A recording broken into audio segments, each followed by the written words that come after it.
lahat ay mayroong dahilan. Lahat ng kasiyahan ay mayroong hangganan at kadalasan, ito yung nagiging sanhi ng pusong luhaan.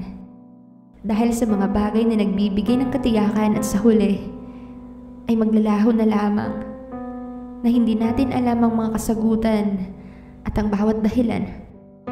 Hindi ko inisip ang palayain ka.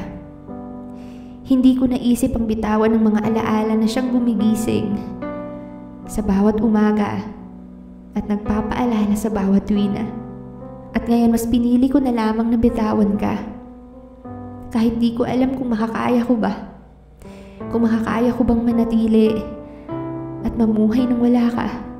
Hindi ko akalain na pagkatapos ng lahat ay baliwala na lamang ang kwentong sinulat nating magkasama at mga eksenang parte ka ng datit kahapon ng aking kabanata.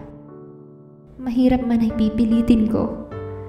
Masakit man pero mas pipiliin ko na lamang na mahilom ang mga sugat na mag-isa at magiging maayos ang lahat nang wala ka, na hindi na ikaw ang dahilan ng mga ngiti sa bawat tuwi na.